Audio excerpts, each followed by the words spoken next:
Halo semua, perkenalkan nama saya Paul Pangaila, mahasiswa aktif Fakultas Ilmu Sosial dan Politik, Program Studi Ilmu Administrasi Bisnis. Di video ini saya akan menjelaskan tentang buku yang telah saya ulas untuk memenuhi tugas mata kuliah Bahasa Indonesia. Berikut adalah buku yang telah saya ulas. Sebelum kita masuk pada bagian pentingnya, perlu kita ketahui terlebih dahulu struktur dari teks ulasan. Struktur teks ulasan antara lain: yang pertama, identitas atau opsional. Yang kedua, orientasi. Yang ketiga, tafsiran isi. Yang keempat, evaluasi. Dan yang kelima, rangkuman. Baik, kita masuk pada bagian yang pertama, yaitu identitas buku.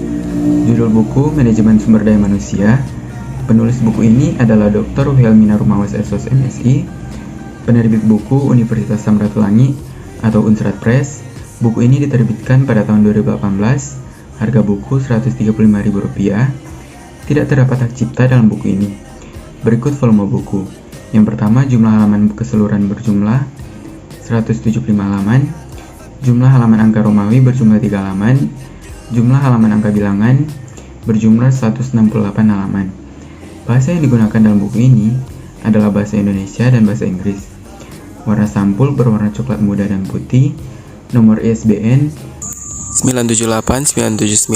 978-979-3660-899. Kita lanjut pada bagian yang selanjutnya, yaitu orientasi buku. Buku ini merupakan buku manajemen sumber daya manusia yang mempelajari apa yang dimaksud dengan manajemen dalam bidang sumber daya manusia, perencanaan, pengadaan tenaga kerja, pengenalan, penempatan dan pemberitahuan, pelatihan dan pengembangan sumber daya manusia, kompensasi, dan penilaian kerja. Buku ini mengajak kita semua, khususnya untuk mahasiswa dan mahasiswi, agar mampu mencapai standar kompetensi dalam memahami serta mendalami pengelolaan sumber daya manusia. Buku ini juga didorong oleh keinginan kuat penulis agar supaya mahasiswa dan mahasiswi bisa lebih memperkaya wawasannya karena terbantu dengan beberapa bahasan untuk menunjang jalannya proses perkuliahan. Buku ini ditulis oleh Dr. Wilhelmina Rumawas SOS MSI. Beliau adalah dosen di Fakultas Ilmu Sosial dan Politik, Unsrat, Program Studi Ilmu Administrasi Bisnis, dan Program Studi Pengelolaan Sumber Daya Pembangunan. Beliau juga aktif pada kegiatan penelitian dan pengabdian kepada masyarakat. Harapan penulis semoga buku ini juga tidak hanya bermanfaat bagi mahasiswa dan mahasiswi, tapi dapat memberikan kontribusi bagi dunia usaha dalam mengelola sumber daya manusia, serta bagi pembaca lainnya. Oke, sekarang kita masuk pada bagian tafsiran. Buku yang ditulis oleh Dr. Wilhelmina Rumawas SOS MSI ini terdapat 7 bab. Setiap bab mempunyai sistematika atau secara terstruktur pembahasannya, dan di dalamnya ada pengelompokan penjelasan-penjelasan lebih lanjut tentang manajemen sumber daya manusia yang ada di setiap bab. Buku ini juga ditulis karena adanya kerinduan dan keinginan kuat dari penulis agar supaya mahasiswa dan mahasiswi bisa lebih memperkaya wawasannya dalam bidang manajemen sumber daya manusia. Pada bab 1 ini, penulis membahas tentang konsep dasar manajemen sumber daya manusia. Pada bab ini kita dapat mengetahui tentang pengertian manajemen sumber daya manusia. Manajemen sumber daya manusia adalah proses atau kerangka kerja yang dilakukan sekelompok orang untuk mencapai tujuan-tujuan organisasi yang telah ditetapkan sebelumnya. Pada bab ini juga kita dapat mengetahui tentang proses dalam manajemen, antara lain perencanaan atau planning, pengorganisasian atau organizing, pengarahan atau directing, dan pengawasan atau controlling. Bab ini juga menyajikan pengertian manajemen menurut beberapa ahli. Dari beberapa definisi manajemen yang dikemukakan oleh beberapa ahli, manajemen dapat dikelompokkan menjadi 3 pengertian, yaitu yang pertama, manajemen sebagai suatu proses untuk mencapai tujuan organisasi. Kedua, manajemen sebagai ilmu dan seni. Ketiga, manajemen sebagai kolektivitas. Terdapat 3 tingkatan yang dalam manajemen, yaitu yang pertama, manajemen puncak atau top management. Kedua, manajemen menengah atau middle management. Ketiga, manajemen pelaksana atau lower management. Sumber daya manusia dalam konteks bisnis adalah orang yang bekerja dalam suatu organisasi atau yang sering juga disebut karyawan. Bab ini juga menyajikan pengertian sumber daya manusia dari beberapa ahli. Manajemen sumber daya manusia adalah bagian dari ilmu manajemen yang lebih khusus penerapannya terhadap sumber daya manusia. Di bab ini juga terdapat beberapa pandangan yang beragam dari beberapa ahli. Pada bab ini juga kita dapat mengetahui tentang fungsi-fungsi manajemen sumber daya manusia, pendekatan manajemen sumber daya manusia, organisasi beserta pengertiannya, elemen-elemen dasar dalam organisasi, serta ciri-ciri umum suatu organisasi. Kita lanjut pada bab 2. Pada bab 2, penulis menjelaskan tentang perencanaan sumber daya manusia.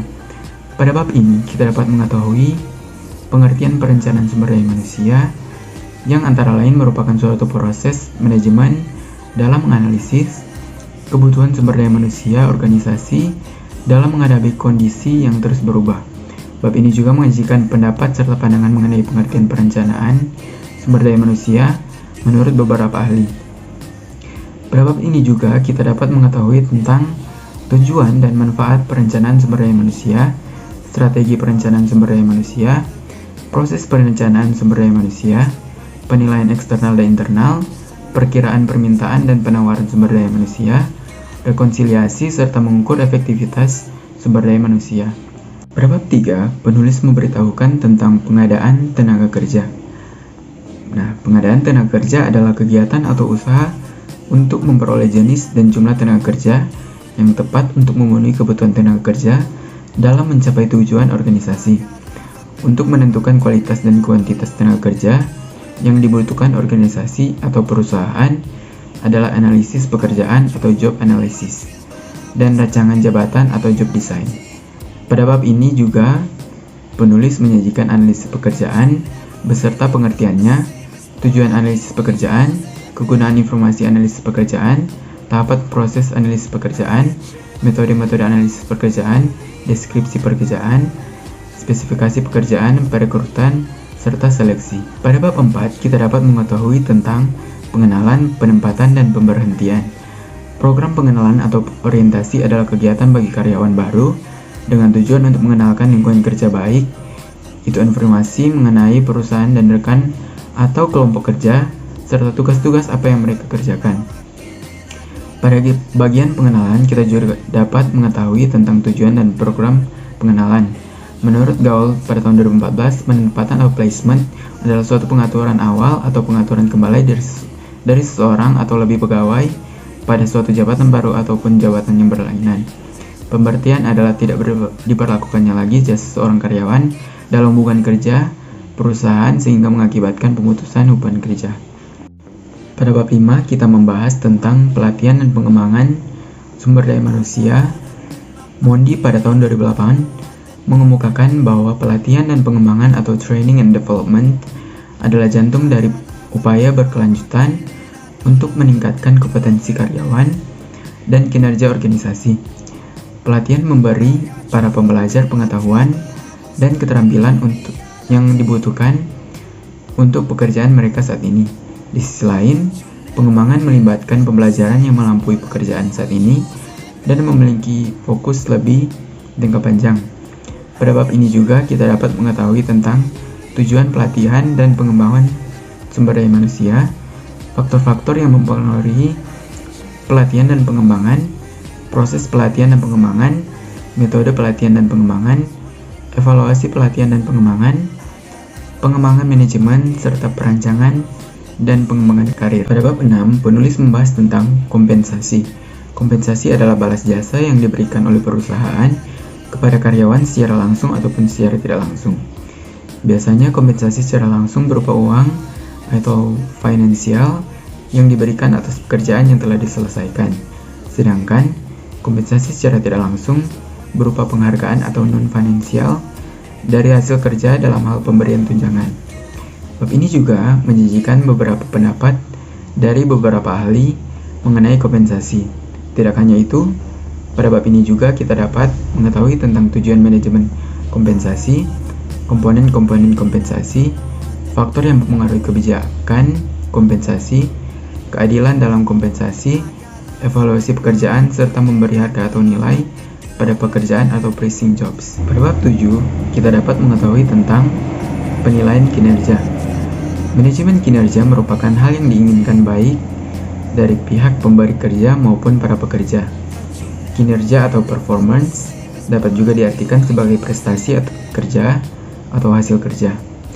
Pada bab ini juga kita dapat mengetahui tentang hubungan manajemen kinerja, tujuan dan manfaat penilaian kinerja, mengukur kinerja, proses penilaian kinerja, siapa yang melakukan penilaian, metode penilaian kinerja, permasalahan penilaian kinerja, serta pedoman untuk penilaian yang efektif. Pemahaman tepat mengenai manajemen sumber daya manusia ini merupakan suatu proses menangani berbagai masalah pada ruang lingkup karyawan, pegawai, buruh, manajer, dan atau semua tenaga kerja yang menopang seluruh aktivitas dari organisasi, lembaga atau perusahaan untuk mencapai tujuan yang telah ditetapkan. Hal penting tentang manajemen sumber daya manusia yaitu membantu menjembatani kesenjangan antara kinerja karyawan dan tujuan strategis organisasi. Keberhasilan sebuah organisasi sangat bergantung pada tenaga kerja yang dipekerjakan. Jadi, penting bahwa orang yang tepat dipekerjakan untuk peran yang tepat. Baik, sekarang kita masuk pada bagian evaluasi. Banyak sekali keunggulan yang terdapat dalam buku ini. Di antaranya ialah buku ini ditulis berdasarkan data nyata, pengalaman penulis masa kuliah, dan faktual. Buku ini sangat berguna bagi orang-orang yang mau menekuni atau terjun dalam bidang manajemen, khususnya manajemen sumber daya manusia. Buku ini juga dapat menjadi pembelajaran bagi mereka yang mau mengembangkan potensi mereka dalam kepemimpinan. Keunggulan yang terkandung dalam buku ini yaitu buku ini ditulis berdasarkan pengalaman, data nyata, dan faktual penulis.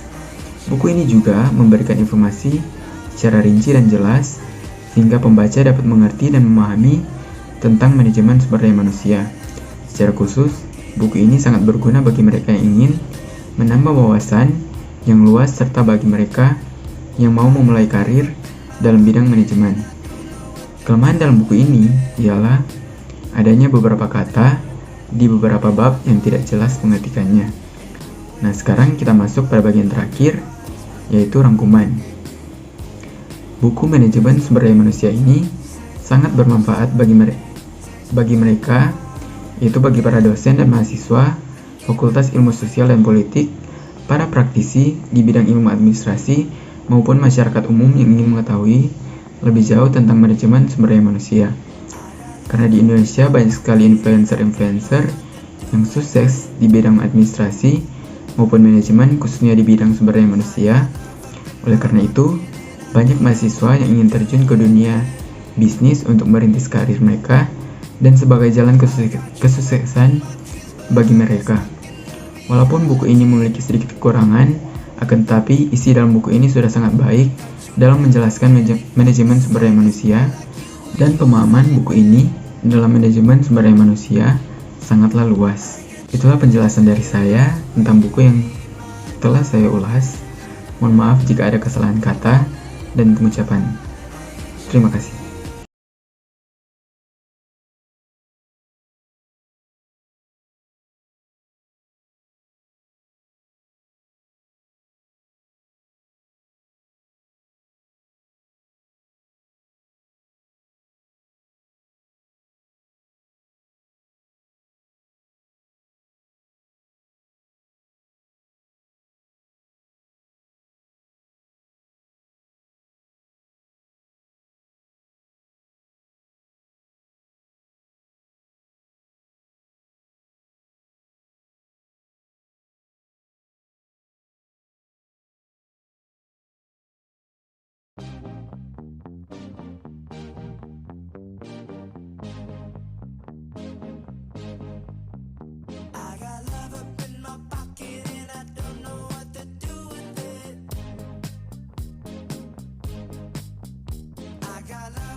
You up in my dreams, but I'm all stuck in the reality that you never really felt the same. It's more like you were using me. I get chills.